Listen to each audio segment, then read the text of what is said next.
ज्ञानतिमिरान्धस्य ज्ञानाञ्जनशलाकया चक्षुरुन्मिलितं येन तस्मै श्रीगुरवे नमः। श्रीचैतन्यमनोभीष्टं स्थापितं येन भूतले स्वयं रूपकदा मह्यं ददाति स्वपदान्तिकं। वन्देऽहं श्रीगुरु श्रीयुतपदकमलं श्रीगुरून् वैष्णवांश्च श्रीरूपं साग्रजातं सहगण रघुनाथान्वितं तं सजीवं साद्वैतं सावधूतं परिजनसहितं कृष्णचैतन्यदेवं श्रीराधाकृष्णपादान् सहगणललिता श्रीविशाखान्वितांश्च। हे कृष्ण करुणासिन्धो दीनबन्धो जगत्पते गोपेश गोपिकान्त राधाकान्त नमोऽस्तु ते। तप्तकाञ्चन गौराङ्गी राधे वृन्दावनेश्वरी वृषभानुसुते देवी प्रणमामि हरिप्रिये। वाञ्छाकल्पतरुभ्यश्च कृपासिन्धुभ्य एव च पतितानां पावनेभ्यो वैष्णवेभ्यो नमो नमः। अनन्तकोटिवैष्णववृन्द की जय। नारायणं नमस्कृत्य नरं चैव नरोत्तमं देवीं सरस्वतीं व्यासं ततो जयमुदीरयेत्। शृण्वतां स्वकथा कृष्ण पुण्यश्रवणकीर्तनः हृद्यन्तस्थो यभद्राणि विद्युनोति सुहृत्सतां। नष्टप्रायेषु अभद्रेषु नित्यं भागवत सेवया भगवती उत्तमश्लोके भक्तिर्भवति नैष्ठिकी। ॐ नमो भगवते वासुदेवाय। ॐ नमो भगवते वासुदेवाय। ॐ नमो भगवते वासुदेवाय।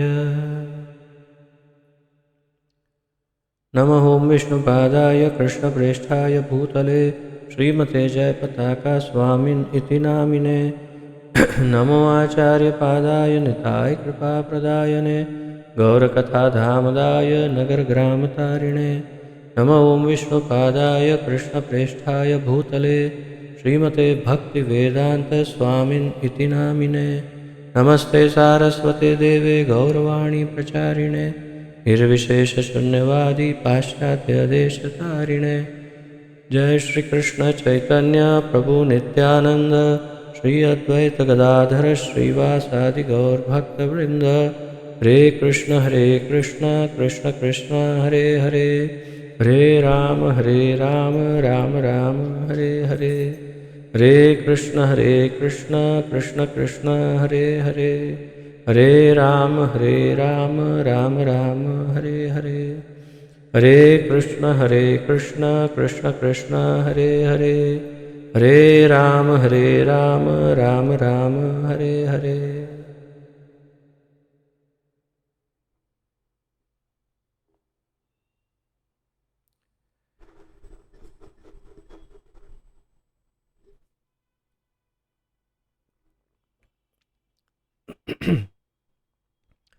आप सबका बहुत बहुत स्वागत है। आज हम सम्मिलित रूप से श्रीमद् भागवत महापुराण का अध्ययन कर रहे हैं। इसका आलेखन हमारे इस्कॉन के संस्थापक आचार्य श्रीमद् अभय चरणारविंद भक्तिवेदांत स्वामी श्रील प्रभुपाद जी ने किया है। श्रील प्रभुपाद की जय। सप्तम अध्याय प्रथम स्कंद का इसका अध्ययन जारी है। इसके अंतर्गत अगर संभव हो तो आज ही हम 7वें इस अध्याय को समाप्त करने का प्रयास करेंगे। हमने देखा कि किस प्रकार हम अश्वत्थामा को पकड़ कर लाने के बाद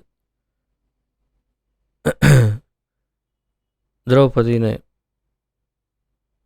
अलग अलग तर्क दिए। 6 प्रकार के उन्होंने 6 वाक्यों में तर्क दे करके ये सिद्ध किया कि वास्तव में ये अश्वत्थामा का वध होना नहीं चाहिए। पहले हमने देखा था कि भगवान ने कहा, सिद्ध किया था भगवान ने शास्त्रों के आधार पर कि अश्वत्थामा का वध होना चाहिए। और आज फिर दोबारा भगवान वही बात दोहराएंगे और फिर आगे क्या होता है, भगवान की बात मान्य होती है या नहीं, वो आज के इस अध्ययन में हम देखेंगे। आइए पुनरावर्तन करते हैं कल के श्लोकों का।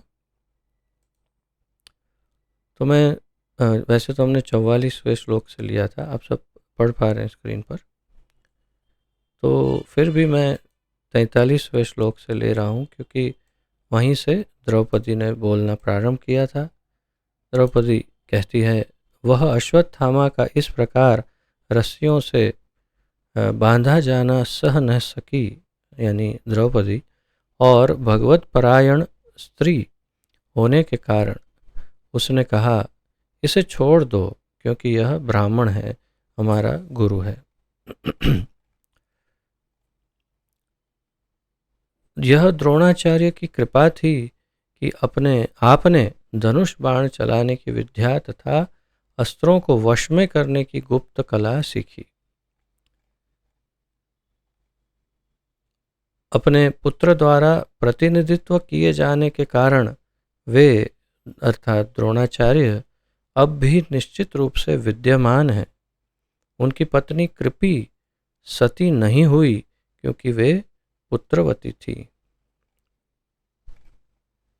हे धर्म के ज्ञाता परम भाग्यशाली, यह आपको शोभा नहीं देता कि आप सदा से पूज्य तथा वंदनीय गौरवशाली परिवार के सदस्यों के शोक का कारण बने।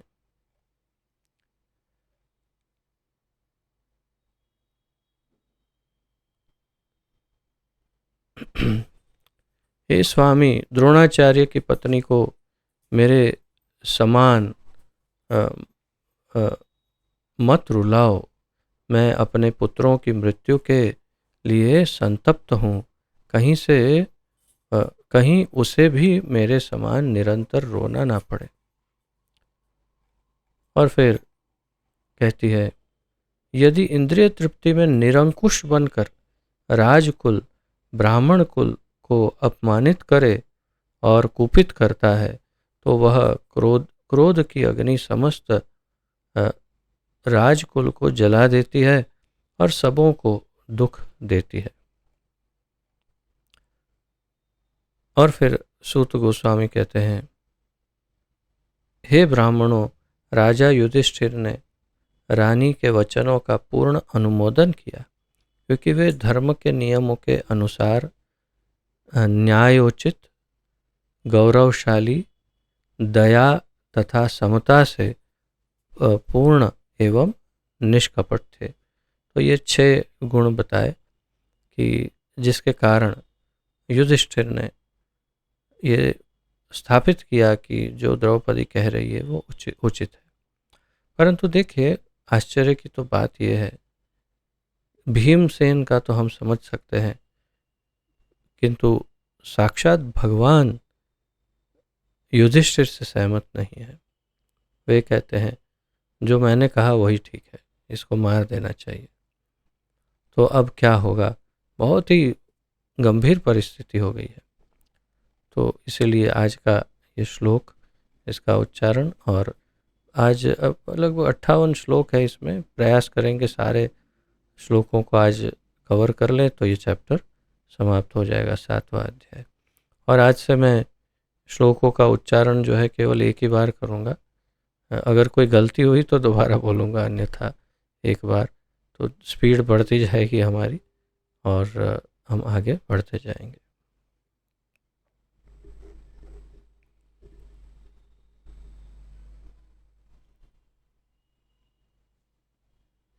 नकुलः सहदेवश्च युयुधानो धनञ्जयः भगवान् देवकी पुत्रो ये चान्ये याश्च योषितः। शब्दार्थ, नकुलः नकुल, सहदेवः सहदेव, च तथा युयुधानः सात्यकी। तो ये युयुधान या सात्यकी कौन है? अगर हम इसके विषय में थोड़ी सी चर्चा करें तो वास्तव में जो यदुकुल के जो राजा, या तो यदुकुल जो था यादवों का कुल, उनके अब ये प्रतिनिधि थे, अर्थात कंस वगैरह सब समाप्त हो गया, द्वारकाधीश कृष्ण हो गए ये सब। तो उसके बाद यादवों के सेनापति के रूप में या यादव के अध्यक्ष के रूप में युयुधान या सात्यकी को स्थापित किया गया।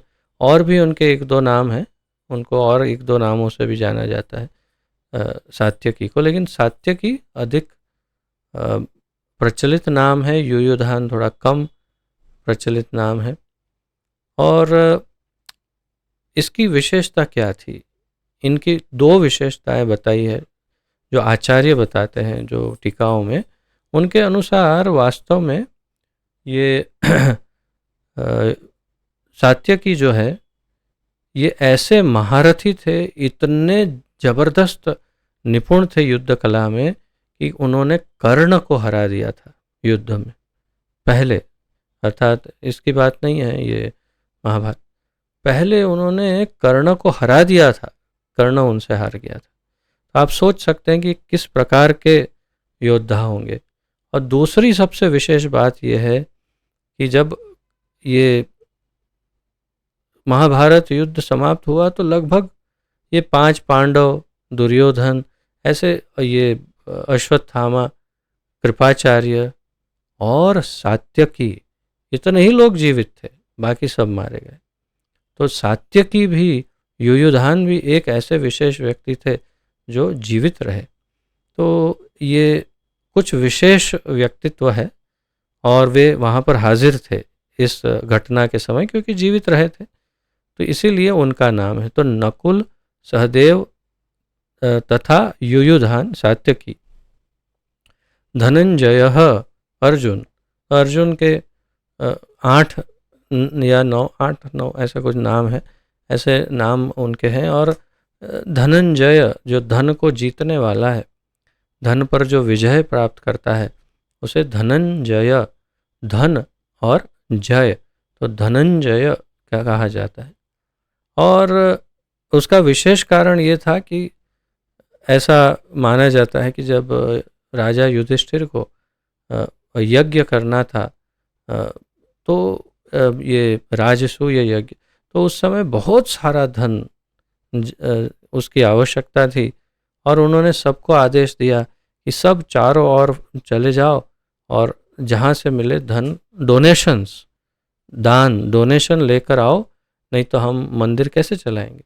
तो रिसिप्ट बुक लेकर के डोनेशन कलेक्ट करने के लिए सबको भेजा। एक तरफ अर्जुन, एक तरफ नकुल, एक तरफ सहदेव, एक तरफ भीम और कृष्ण साथ में गए। तो ये आपको ये भी बता दूं कि ऐसा कहा जाता है कि जब भीम और कृष्ण साथ में निकले थे, तो अभी जो गुजरात के पास डाकोर है, जहाँ डंकनाथ महादेव का मंदिर हुआ करता, तो वहाँ पर आए और फिर वहीं पर भगवान ने ये घोषणा की कि मैं कलयुग में यहाँ बसूंगा। तो वो लोग भी धन ढूंढने, तो धनंजय यानी अर्जुन भी ढूंढने गए, और कहीं से एक पहाड़ भर के जो सोने के बर्तन, जो ऋषि मुनियों को जब आमंत्रित किया जाता है भोज पर, तो उन्हें सोने के बर्तन दिए जाते हैं। उनको कोई कार्य नहीं है, इसलिए खा करके पत्तल की तरह फेंक देते हैं सोने के बर्तन। तो उनका एक पहाड़ बना हुआ था, तो उन्होंने ढूंढा, अरे ये तो ऐसे ही पत्तल ऐसे ही बेकार है, लेकिन पत्तल है सोने के, चलो, तो वो सारा धन ले आए। ऐसा कुछ जो लोक कथाएं हैं उनमें से मैं कह रहा हूँ, मैं शास्त्रों से नहीं कह रहा हूँ। और हो सकता है इस शास्त्र में इस प्रकार का उल्लेख हो या ना हो।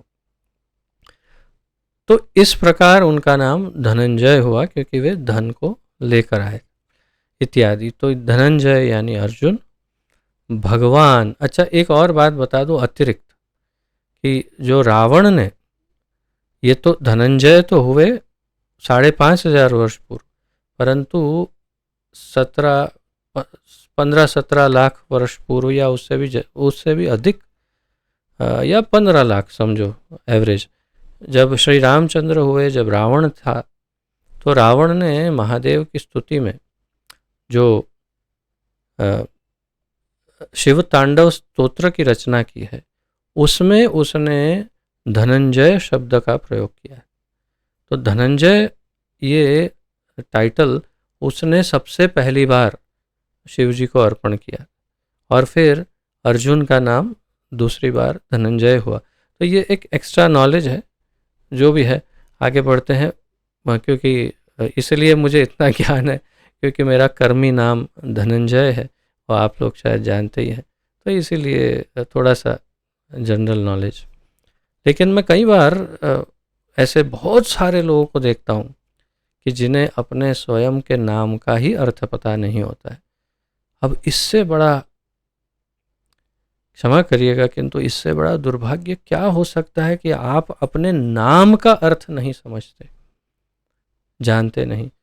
ये किस प्रकार का जीवन है कि जहाँ हमें जिस नाम से पूरा संसार पुकार रहा है, उस नाम का अर्थ ही हमें पता नहीं, तो फिर ये कैसा जीवन जी रहे हैं? ये एक प्रश्न है। अगर ना पता हो तो आज ही पता कर लेना, गूगल महाराज से पूछ लेना।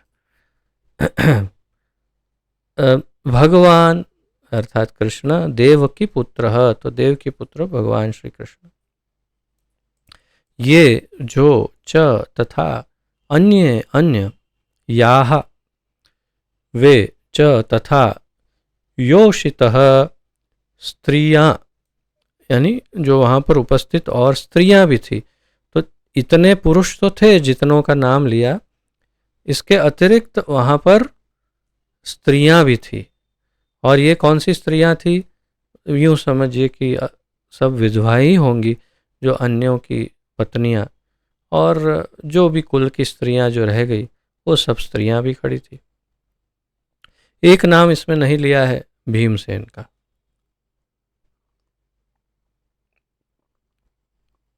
दूसरा युधिष्ठिर का नहीं लिया। युधिष्ठिर का इसलिए क्योंकि पहले ही उन्होंने कह दिया। भीम का इसलिए क्योंकि उनका मत अलग है। तो नकुल तथा सहदेव राजा के छोटे भाई, प्रभुपाद जी जो पाश्चात्य जगत लोगों को ना पता हो तो बता रहे हैं। तथा सात्यकी अर्जुन देवकी पुत्र भगवान श्री कृष्ण तथा स्त्रियों एवं अन्यों ने एक स्वर से राजा से सहमति व्यक्त की। तो एवं अन्यों ने, ये केवल प्रभुपाद जी बता रहे हैं, अन्य आचार्यगण ऐसा नहीं कहते। तो इसका अर्थ ये हुआ कि प्रभुपाद जी ऐसी धारणा कर रहे हैं कि और भी वहाँ पर प्रजा उनकी और भी लोग होंगे, शायद उन्होंने भी साथ साथ में सहमति व्यक्त की होगी। तो ये श्री प्रभुपाद जी का मंतव्य है। तो यहाँ पर कितने हुए? नकुल सहदेव, सात्यकी अर्जुन, कृष्ण, ये 5 और स्त्रियां। अगला श्लोक देखते हैं। तो उन्होंने क्या किया, ये महत्वपूर्ण है। एक स्वर से राजा से सहमति व्यक्त की। राजा कौन? युधिष्ठिर। युधिष्ठिर ने जो कहा उस बात पर सहमत हो गए ये सब। अब यहाँ पर मैंने भले ही कहा आपको, लेकिन यहाँ कृष्ण सहमत हुए। देखिए, कृष्ण सहमत हो गए। किससे? युधिष्ठिर से। इसका अर्थ है कि उन्होंने अपनी बात को झूठा सिद्ध किया। फिर भी आगे देखिए कैसे दूसरी बात करते हैं। यही तो कृष्ण की खास बात है कि वे कब कौन सी साइड पलटी मारते हैं, बहुत मुश्किल होता है कहना। तो आप देखिएगा आगे। इस श्लोक का उच्चारण करते हैं।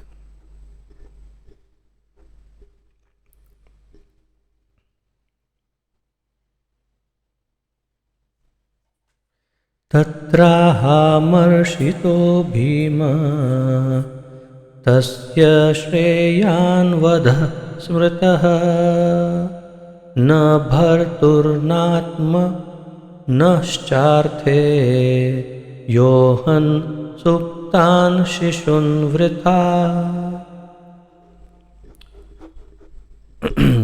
तो तत्राहामर्षितो भीमः तस्य श्रेयान वध स्मृत इत्यादि।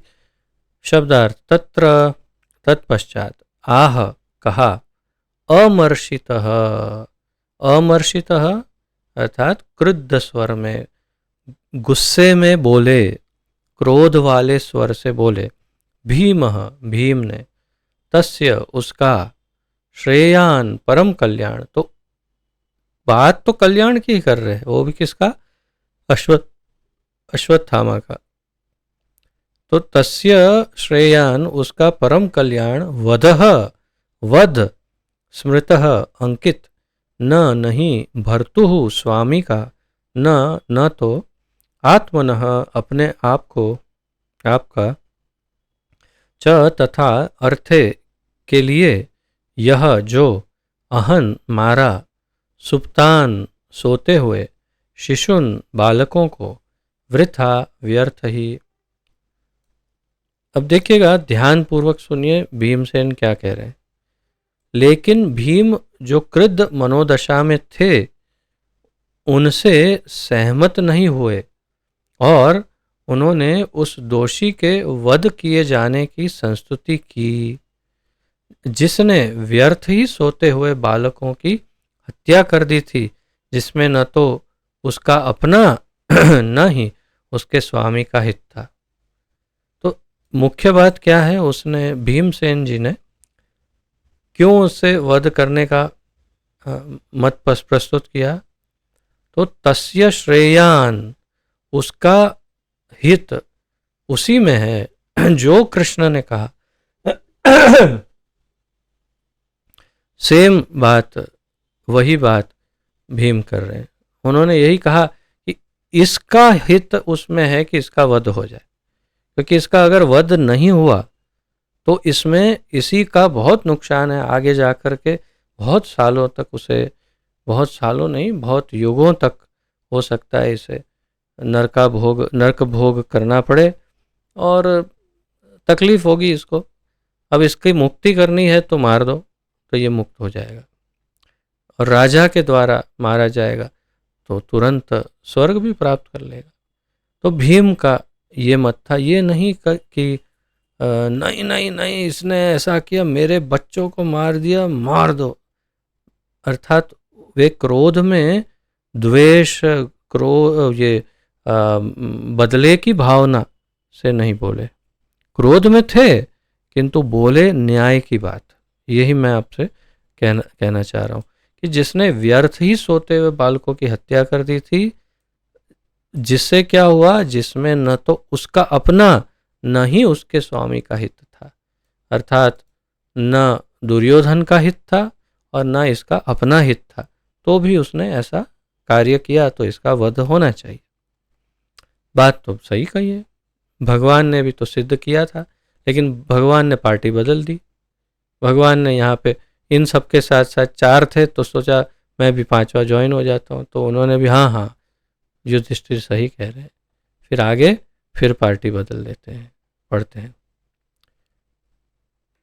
और देखो हंसते हुए बोलते हैं, पार्टी बदलते हैं तो हंसते भी हैं।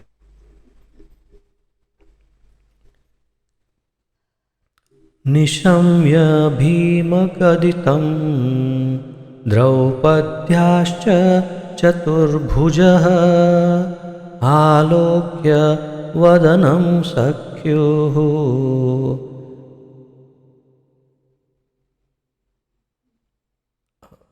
इदम् आह हसन्निव।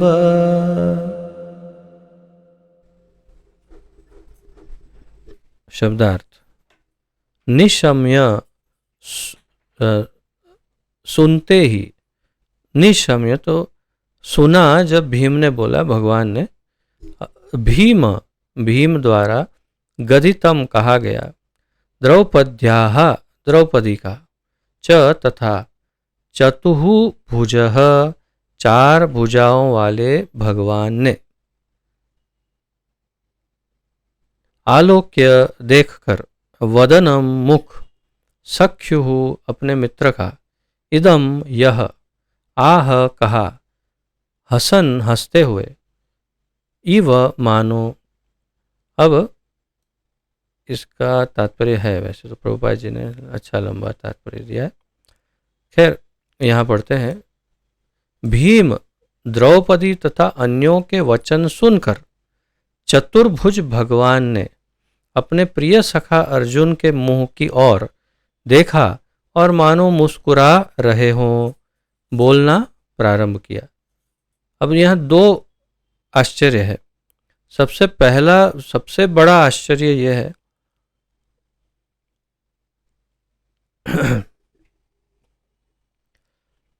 कि ये सारी घटना में ये चतुर्भुज कहाँ से आ गया।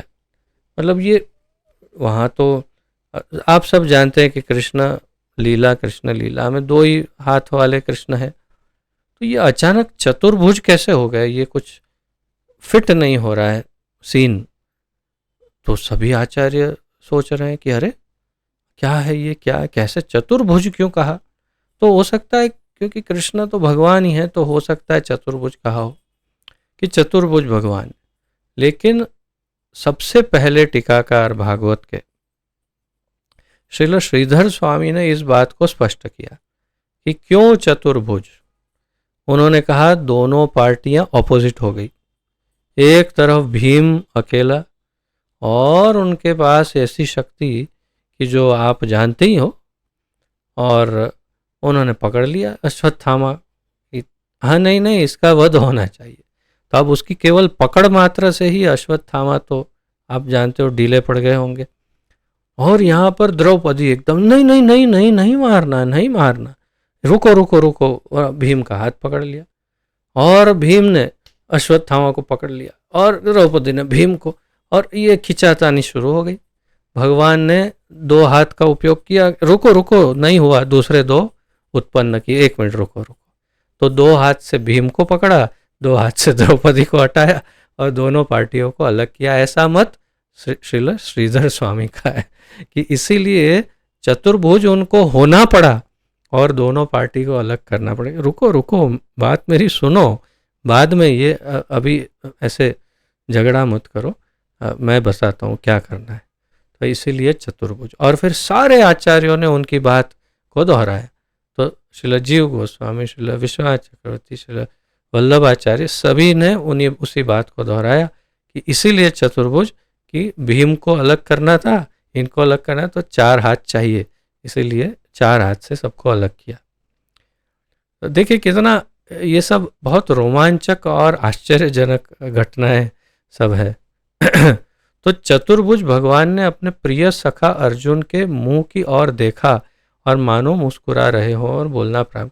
श्री विश्वनाथ चक्रवर्ती ठाकुर तो बहुत आश्चर्यजनक लिखते हैं। वे लिखते हैं, वो तो हमेशा डायलॉग के रूप में भी लिखते हैं ना।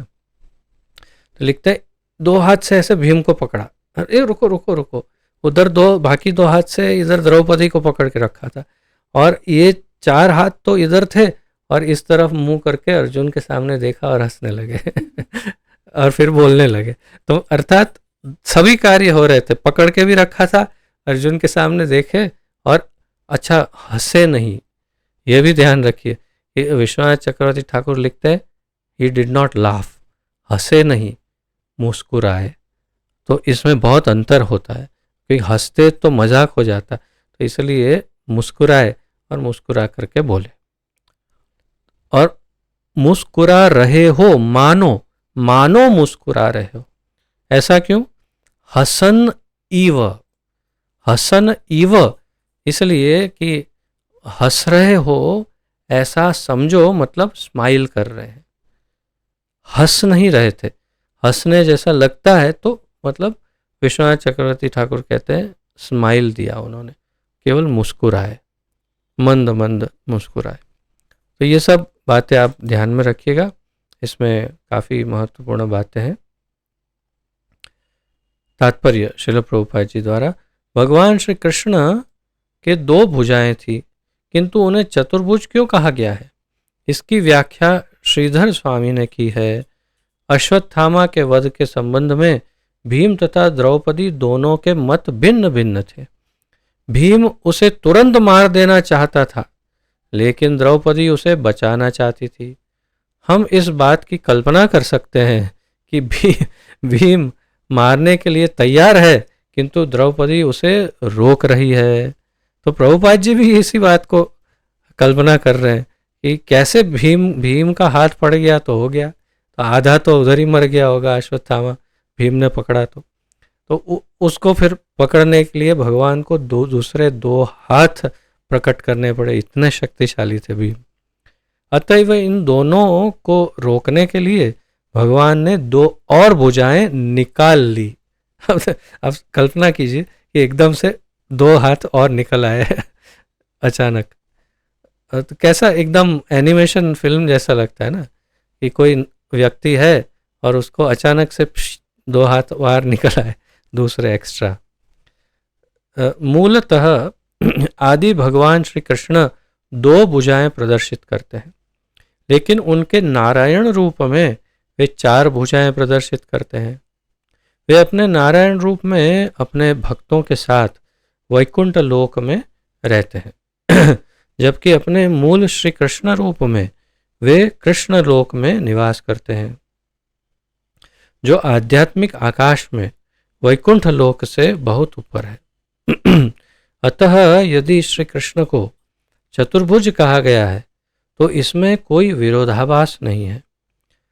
यदि आवश्यकता पड़े तो वे सैकड़ों भुजाएं वाले बन सकते हैं, जैसा कि उन्होंने अर्जुन को अपना विश्वरूप दिखाया था। अतएव जो सैकड़ों हजारों भुजाएं प्रदर्शित कर सकते हैं, वे आवश्यकता पड़ने पर चार भुजाएं भी प्रदर्शित कर सकते हैं। भगवद गीता में हमने देखा, भगवान ने जब विश्वरूप दर्शन करवाया तो हजारों हजारों असंख्य भुजाएं उन्होंने प्रकट की थी, और असंख्य उदर, असंख्य आंखें, असंख्य चेहरे, बहुत कुछ, हजारों हजारों की तादाद में, गिनती नहीं कर सकते। तो प्रभुपाद जी कह रहे जो हजारों भुजा उत्पन्न कर सकते हैं वो चार भुजा नहीं कर सकते, दो से चार कोई बहुत मुश्किल कार्य नहीं है। वैसे भी अपने नारायण रूप में तो वे, उनको प्रैक्टिस है हमेशा चार भुजा में रहने के लिए। तो अर्जुन असमंजस में था कि अश्वत्थामा का क्या किया जाए। तो अर्जुन के परम प्रिय मित्र श्री कृष्ण ने इस समस्या का हल ढूंढ निकालने का भार अपने ऊपर ले लिया, और वे मुस्कुरा भी रहे थे। तो यहाँ प्रभुपाद जी कह रहे हैं कि मित्र असमंजस में था और कृष्ण ने उनका भार अपने ऊपर ले लिया और मुस्कुराए। तो आगे तो भगवान ने केवल जो कहना था वही कहा है, उन्हें किया तो कुछ नहीं, या डायरेक्ट इंस्ट्रक्शन भी नहीं दिया कि तुम, यानी युक्ति नहीं बताई, आइडिया नहीं दिया, केवल आदेश दिया, हाँ तुम ऐसा करो। तो फिर कैसे अर्जुन ने सब किया होगा, तो आगे पढ़ते हैं, उससे स्पष्ट हो जाएगा। अब भगवान बताते हैं, बोलते हैं दो वाक्यों में।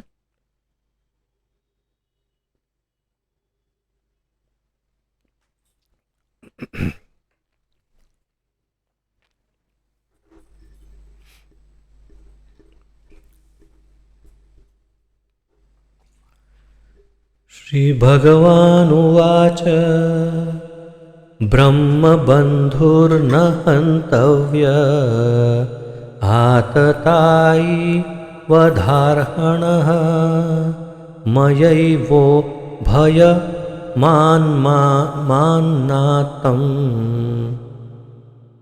मान्नातं मयैवो भयमान्नातं परिपाह्यनुशासनं कुरु प्रतिश्रुतं सत्यं यत्तत्सात्वयता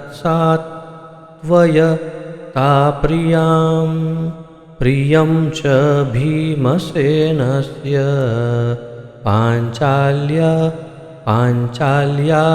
मह्यमेव च।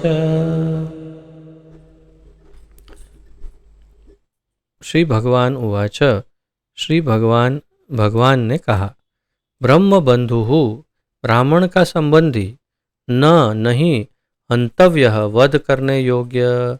तो सहमति किससे? द्रौपदी और युधिष्ठिर से सहमति और बाकी सभी से कि ब्रह्मबंधु को नहीं मारना चाहिए। ठीक है। फिर कहते हैं आतताई, आतताई आक्रामक, वध अर्हणः, वध करने योग्य है, मया मेरे द्वारा, एव निश्चय ही, उभयम दोनों, आमनातम शास्त्र के आदेश अनुसार, परिपाही पालन करो, अनुशासनम आदेश कुरु पालन करो, प्रतिश्रुतम जैसा कि प्रतिज्ञा की गई है, सत्यम सत्य, यत तत् वह जो, सांत्वयता सांत्वना देते हुए, प्रियम क्षमा करिए प्रियाम प्रिय पत्नी को, प्रियम तुष्टि, तो प्रियाम यानी पत्नी, प्रियम यहाँ प्रियम का अर्थ है संतुष्टि, च तथा भीमसेनस्य श्री भीमसेन की, पांचाल्याः द्रौपदी की, मह्यम मेरी भी, एव निश्चय ही, च तथा।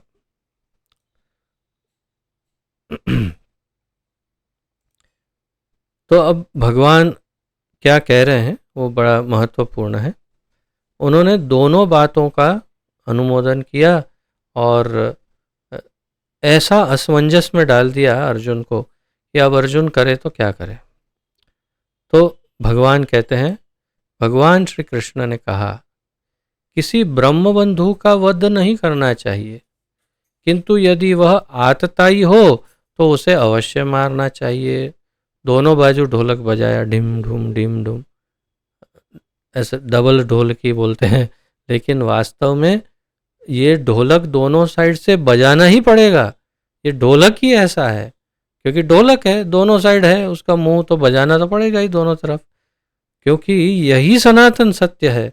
भगवान कोई मजाक नहीं कर रहे हैं, वास्तव में दोनों ही बातें सत्य है कि किसी ब्रह्मबंधु का वध नहीं हो सकता, लेकिन आतताई का वध करना ही चाहिए। दोनों ही सत्य है, क्या करें बताओ।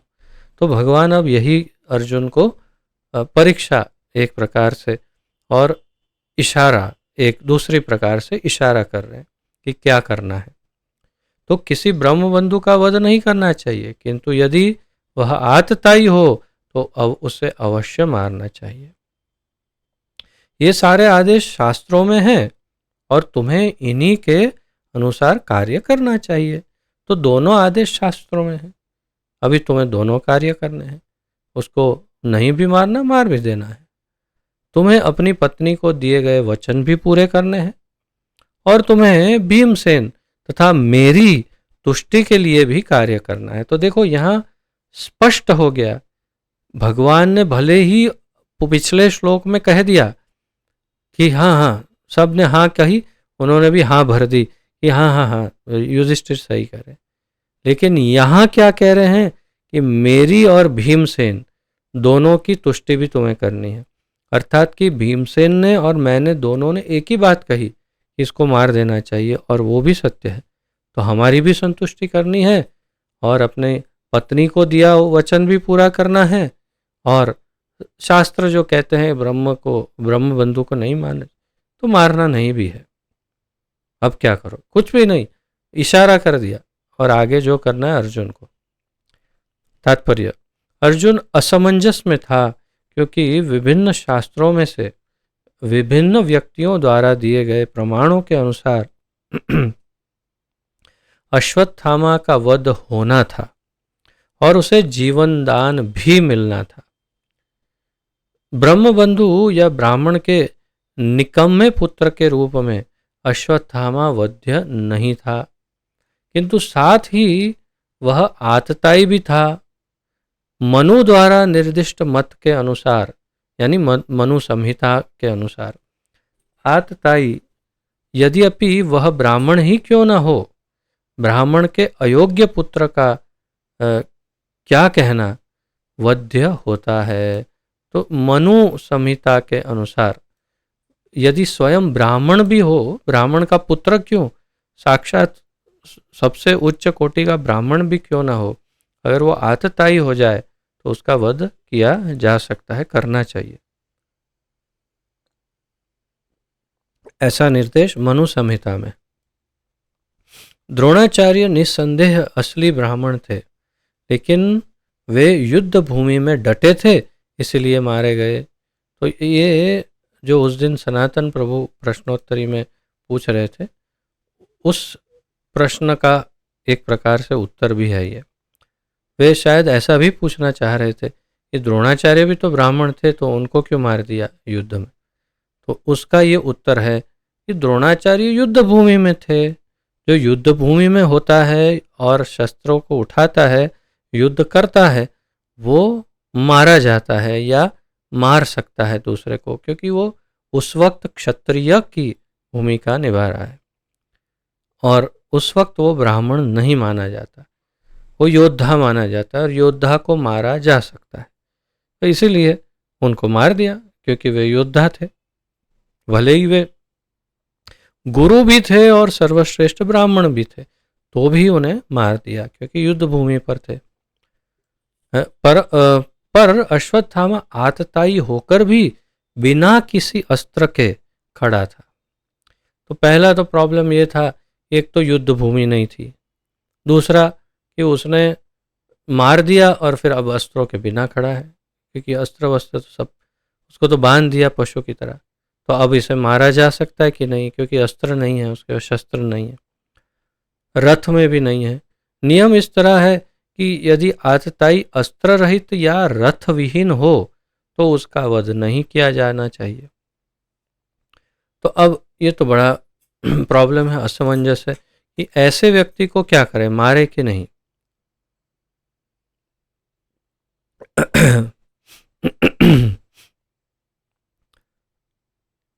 तो क्या किया जाए। निश्चित रूप से ये सब अर्जुन की उलझनें थी। इनके अतिरिक्त अर्जुन को अपने उस वचन का भी पालन करना था। तो आचार्यगण बताते हैं कि इनके तीन प्रॉब्लम थे अब, कि एक तो ये था कि अब ये तो न रथ में था न हथियार वाला था, तो इसे नहीं मार सकते, युद्ध भूमि में नहीं था। अच्छा, दूसरा कि ये ब्राह्मण का पुत्र था, तो भाई गुरु का पुत्र है, मार नहीं सकते।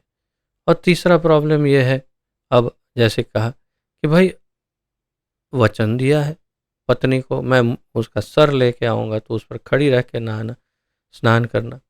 अब वचन का क्या होगा, मेरे वचन भंग हो जाएगा तो बहुत लज्जित होना पड़ेगा और मरने के बराबर हो जाता है एक क्षत्रिय के लिए।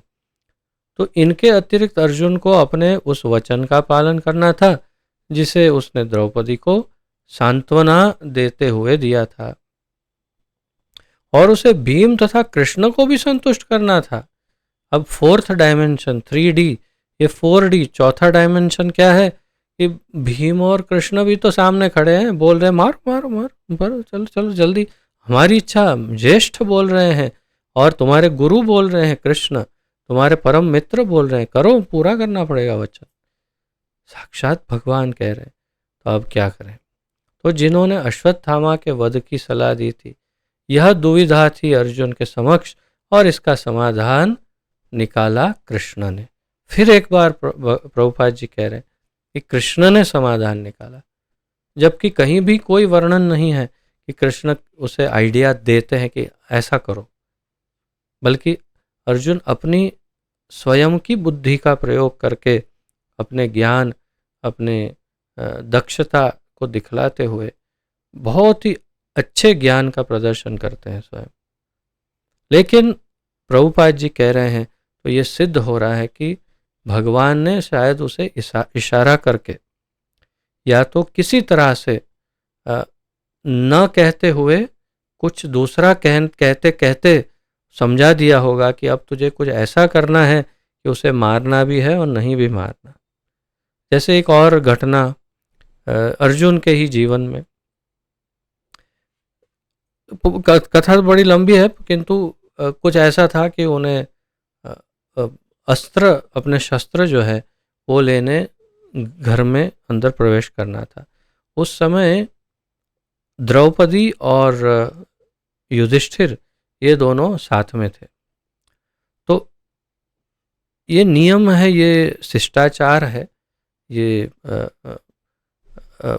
हमारा संस्कार है कि जब कोई ज्येष्ठ अपनी पत्नी के साथ या कोई भी अपनी पत्नी के साथ किसी कक्ष में हो तो वहाँ बिना अनुमति कभी प्रवेश नहीं करना चाहिए, अन्यथा दंड के पात्र हो जाते हैं। वो या तो बहुत पापी कहलाते इत्यादि। तो जो भी है, अर्जुन को इतनी इमरजेंसी थी कि उन्हें किसी को बचाना था और इसलिए एकदम से कक्ष में प्रवेश कर गए और अपना धनुष उठाया।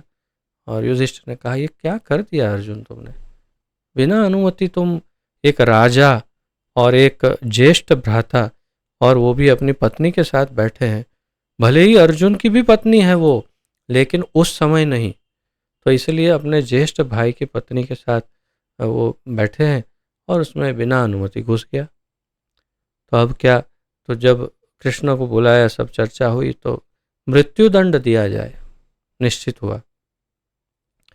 मृत्युदंड एक ही दंड है इसका। तो कहा कैसे दिया जाए, सोचा, फिर ये तय हुआ कि शास्त्र कहते हैं यदि कोई व्यक्ति, ध्यान से सुनिएगा, बहुत सावधानी से, ऐसे दोनों कान ऐसे करके, कि यदि कोई व्यक्ति अपनी स्वयं की प्रशंसा करे तो वो मरने के समान है। समझना चाहिए कि वो मरा व्यक्ति है, यानी उसकी मृत्यु हो गई, क्योंकि वो उसको अपनी प्रशंसा करनी पड़ रही है। अर्थात इतना जो भी हो, परंतु शास्त्र कहते हैं उसे मृत्यु के समान समझना चाहिए। अर्जुन का कहा, ओके स्टार्ट, अपना गुणगान स्टार्ट करो। तो अर्जुन अपनी प्रशंसा करने लगा और ऐसे माना गया कि उसने आत्महत्या कर ली, ऐसा माना गया शास्त्र के आधार पर। तो ये तात्पर्य ये है कि ऐसे कोई उपाय को अब ढूंढना होगा, ये कृष्ण उसे इंगित कर रहे हैं अर्जुन को। अब सूत गोस्वामी आगे का हाल हमें सुनाते हैं कि फिर क्या हुआ होगा। सूत उवाच अर्जुनः सह साज्ञाय हरेर्हार्दर्मथासिना हरेर्हार्दर्मथासिना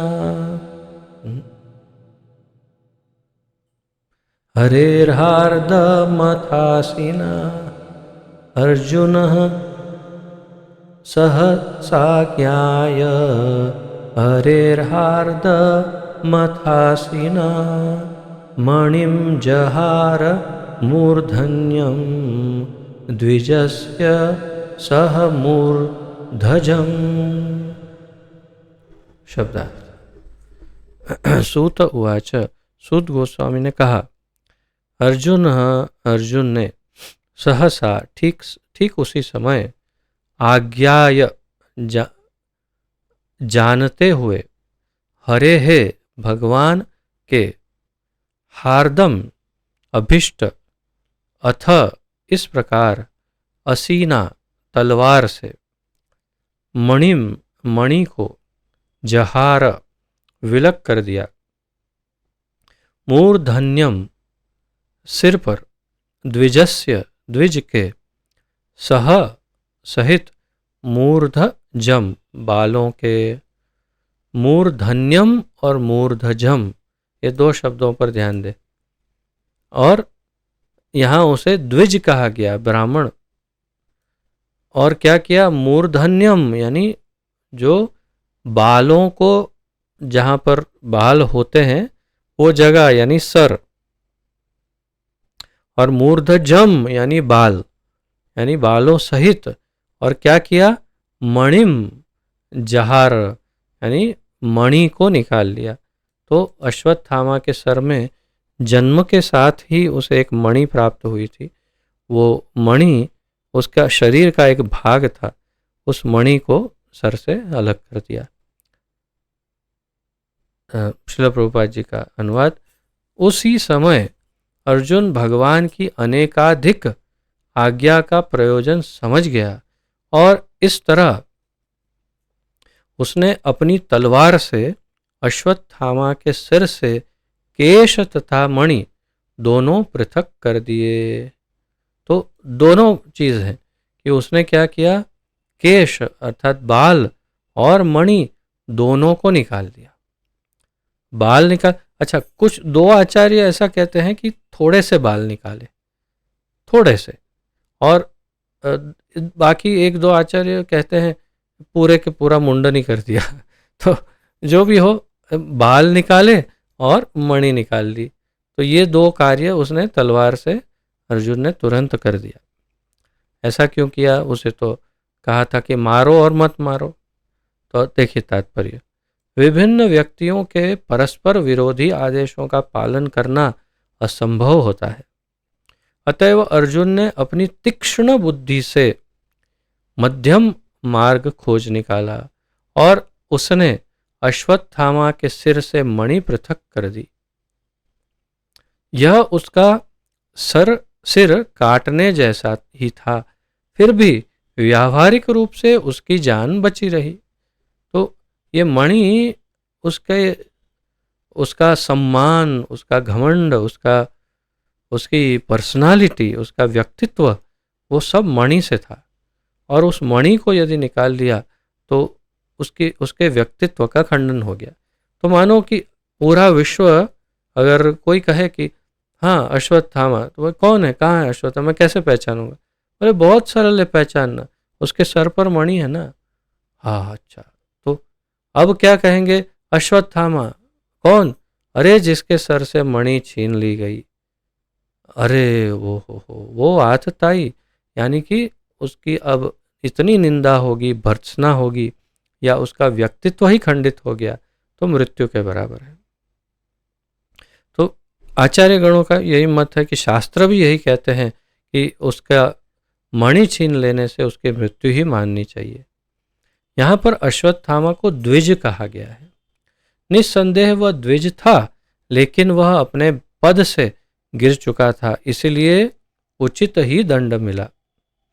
यहाँ प्रभुपाद जी ने तात्पर्य में बाल की बात नहीं की है कहीं भी, परंतु अन्य आचार्य सभी आचार्य सब यही बताते हैं कि मणि और बाल दोनों को निकाल लिया, ताकि क्योंकि कभी देखिए जयद्रथ के केस में भी पहले जब जंगल में उसको पकड़ा था तो उसके सर को मूंड के उसको छोड़ दिया था, कुछ 5 शिखाएं छोड़कर, ऐसा कुछ कथा।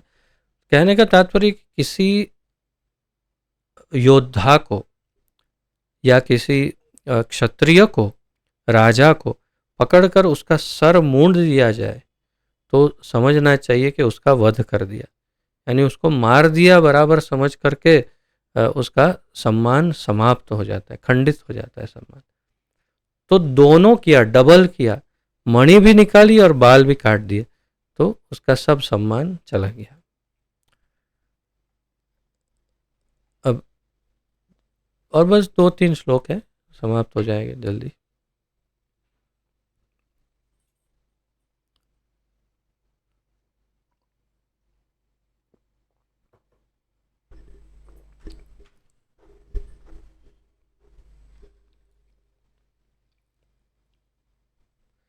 विमुच्य रशनाबद्धं बालहत्या हतः प्रभं तेजसा मणिना हीनं शिबिरान्निरयापयत्।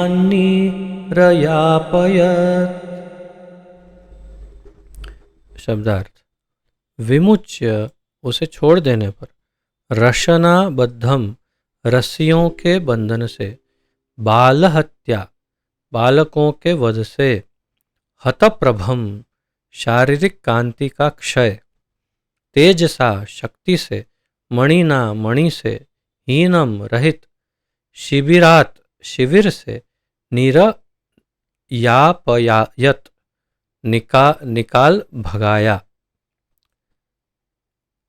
बाल हत्या के कारण वह अश्वत्थामा पहले ही अपनी शारीरिक कांतिक हो चुका था।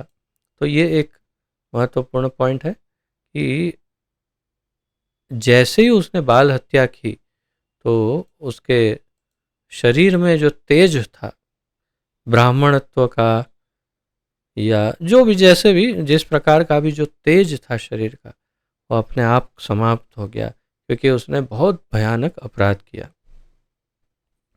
और अब अपनी शीर्ष मणि खोकर वह शक्ति से भी हीन हो गया। तो शीर्ष मणि जब चली गई तो उस मणि में उसकी बहुत ही विशेष शक्तियां थी, तो वो सारी शक्तियां भी खत्म हो गई। उसके बाद कुछ होगी कुछ विशेष शक्तियां, वो सब समाप्त हो गई। इस प्रकार उसकी रस्सियां खोलकर उसे शिविर से बाहर भगा दिया गया, और फिर अंत में उसे वहां से भगा दिया। कैसे? जैसे किसी पशु को खोल कर जाने दे, चल भाग, हो गया तुम्हारा, कुछ कुछ क्या करेगा, अभी हो गया तुम्हारा वध हो गया, ऐसा ही समझो। तो इसलिए उसे छोड़ दिया, वहां से भगा दिया। तात्पर्य, इस प्रकार भगवान कृष्ण तथा अर्जुन की बुद्धि के कारण, देखिए दोनों को ही श्रेय मिला। कृष्ण और अर्जुन की बुद्धि के कारण अपमानित अश्वत्थामा एक ही साथ मारा भी गया और नहीं भी मारा गया। और यही बात सभी आचार्यगण कहते हैं, श्रील श्रीधर स्वामी भी यही कहते हैं कि अश्वत्थामा मारा भी गया और नहीं भी मारा गया। वही बात सभी आचार्यों ने एक ही बात रिपीट की कि बहुत बड़ा कार्य हो गया, दोनों कार्य सिद्ध हुए, दोनों पार्टियां संतुष्ट हो गई।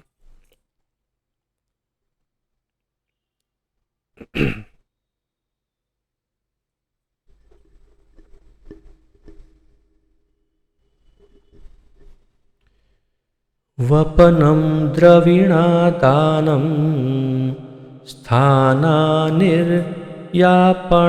तथा, वपनं द्रविणादानं स्थानान्निर्यापणं तथा, एष हि ब्रह्मबन्धूनां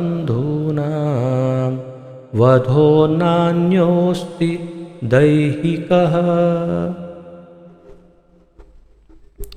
वपनम, सिर से बालों को मुंडाकर, द्रविण धन, अदानम छीना गया, स्थानात घर से, निर्यापणम भगाया गया, तथा भी एषः ये सब, ही निश्चय ही, ब्रह्म बंधुनाम ब्राह्मण के संबंधियों का, वध हत्या, न नहीं, अन्य कोई विधि, अस्ति है, दैहिकः शरीर के विषय में।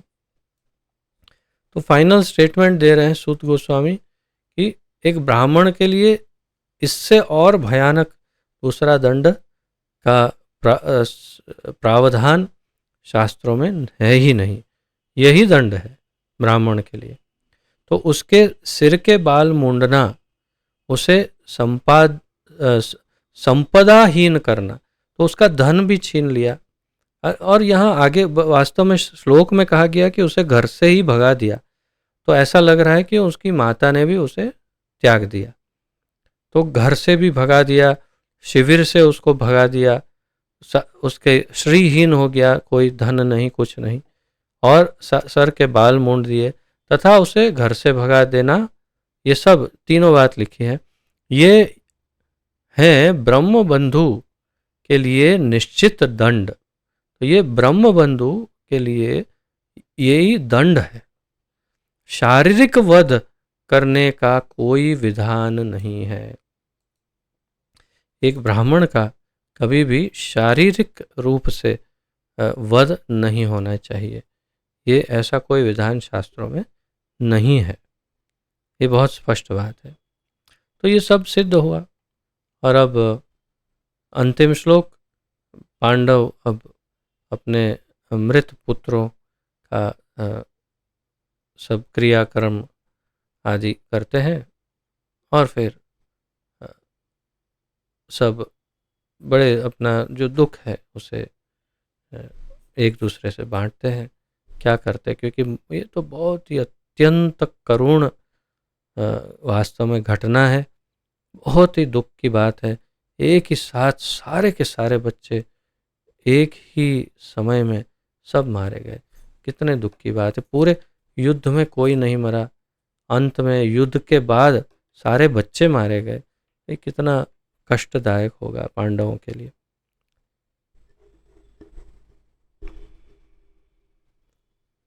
पुत्र शोकातुराः सर्वे पांडवा सह कृष्णया।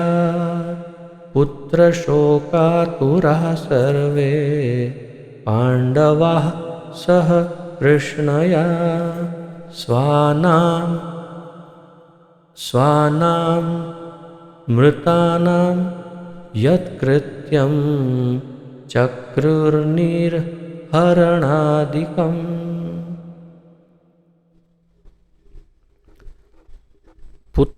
पुत्र पुत्रों के शोक शोक से, आतुराहा अभिभूत, सर्वे है वे सभी,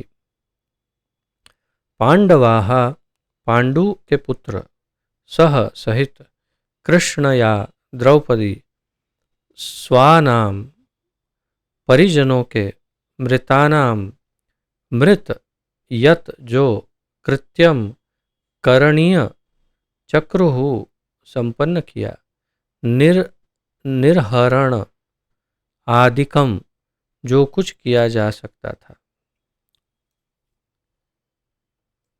तत्पश्चात शोकाभिभूत पांडु पुत्रों तथा द्रौपदी ने, शोक अभिभूत यानी शोकाकुल या शोक आतुर या शोक से संपन्न, शोक में डूबे हुए पांडु पुत्रों तथा द्रौपदी ने अपने स्वजनों के मृत शरीरों, शवों का समुचित दाह संस्कार किया और उसके बाद उन्होंने अग्नि संस्कार अपने बच्चों का किया।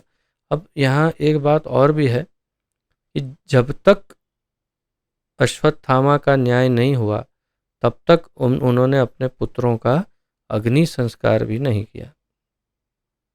इतने गहरे शोक में थे सब, आघात था कि नहीं, पहले इसका अश्वत्थामा का न्याय पहले होगा, फिर इनका अग्नि संस्कार।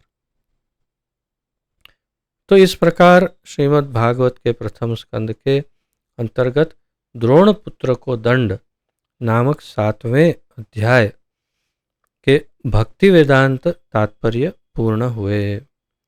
पतित पावन श्रील प्रभुपाद की जय। इति सप्तमोध्यायः, ये 7वां अध्याय यहाँ समाप्त हुआ। और फिर 8वां अध्याय महारानी कुंती द्वारा प्रार्थना तथा परीक्षित की रक्षा। बहुत अद्भुत, ये अतिशय महत्वपूर्ण और अतिशय ज्ञानप्रद ये अध्याय होने वाला है 8वां। विशेष रूप से महारानी कुंती की प्रार्थना पर तो श्रील प्रभुपाद जी की एक लघु पुस्तिका भी है, टीचिंग्स ऑफ क्वीन कुंती, तो प्रेयर्स ऑफ क्वीन कुंती। तो वो बहुत महत्वपूर्ण, हमारे लिए अध्ययन के लिए बहुत महत्वपूर्ण होगा। इसका अध्ययन हम कल से प्रारंभ करेंगे। यदि इस आज के इन श्लोकों में किसी का कोई प्रश्न, कोई जिज्ञासा आदि हो तो प्रस्तुत कर सकते हैं, अन्यथा विराम लेंगे।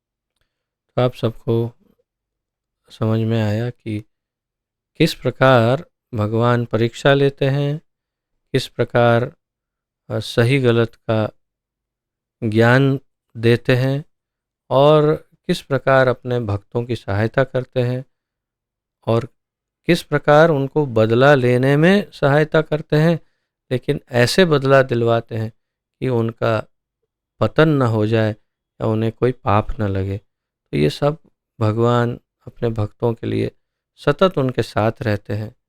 इसलिए आगे हम देखेंगे अगले अध्याय में कि महारानी कुंती कहती है माता कुंती की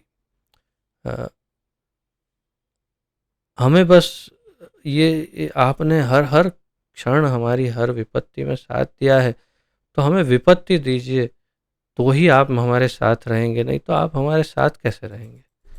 जब हमें हमें विपत्ति मिली तब आप हमारे साथ हो लिए, तो हमें विपत्तियां दीजिए तो आप हमारे साथ रहेंगे। कहने का तात्पर्य है कि भगवान अपने भक्तों का बहुत ख्याल रखते हैं। हम सभी को, भले हम पांडवों जितने उन्नत भक्त नहीं हैं, भले हम बहुत ही तुच्छ कक्षा में भी हैं, लेकिन यदि हम भगवान के भक्त हैं तो निश्चित समझना चाहिए कि भगवान हमारी सहायता करते ही हैं और करते ही रहेंगे। इसलिए हमेशा संपूर्ण श्रद्धा रखनी चाहिए कि अवश्य रक्षिवे कृष्ण विश्वास पालन। कोई भी अवस्था हो हमारे जीवन में, कैसी भी विपत्ति हो, भगवान हमारा साथ निभाएंगे, हमारी रक्षा करेंगे। कभी भी निराश नहीं होना चाहिए। उचित है। तो इसी प्रकार आज का बहुत ही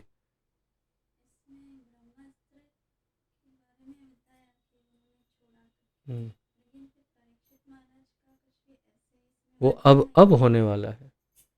परीक्षित का अब होने वाला है घटना। अब आगे थोड़ी कथा आगे चलेगी, फिर थोड़े समय के बाद अचानक जब कृष्ण एक्चुअली चले जाते हैं या तो निकल जाते हैं, ऐसा कुछ है, उसके बाद अश्वत्थामा फिर दोबारा ब्रह्मास्त्र छोड़ता है। हाँ, काफी गैप के बाद, काफी समय के बाद फिर दोबारा वो ब्रह्मास्त्र छोड़ता है, और उस समय वो उत्तरा के गर्भ में छोड़ता है डायरेक्ट। इतना कुछ होने पर भी वो नहीं सुधरा, ये निश्चित है। इतना हुआ तो भी वो, यानी वो एक अधम से अधम व्यक्ति, एक क्या कहें, असुर दानव, उससे भी कई गुना ज्यादा पतित व्यक्तित्व का, वो मानसिकता का व्यक्ति है। दुर्योधन तो बहुत अच्छा है उसके तुलना में, उससे तो बहुत ही पतित, और वो भी ब्राह्मण होते हुए, ये बड़ी विशेष बात है।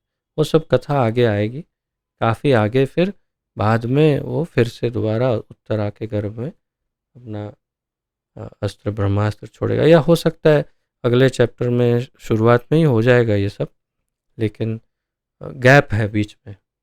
ऐसा नहीं कि तुरंत वहाँ से निकलकर तुरंत अस्त्र छोड़ दिया, ऐसा नहीं है। समय देखकर, मौका देख करके मारता है, ऐसा है।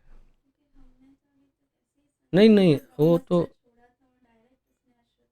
न न न नहीं नहीं नहीं नहीं, ये दोनों ब्रह्मा, 2 बार छोड़ा ब्रह्मास्त्र, और ये दूसरी बार अब छोड़ेगा उत्तरा के गर्भ में। ठीक है, तो आज यहाँ विराम लेते हैं। पतित पावन जगत गुरु श्रील प्रभुपाद की जय। पतित पावन गुरुदेव की जय। अनंत कोटि गौर भक्त वृंद, वैष्णव वृंद की जय। श्रीमद् भागवत महापुराण की जय।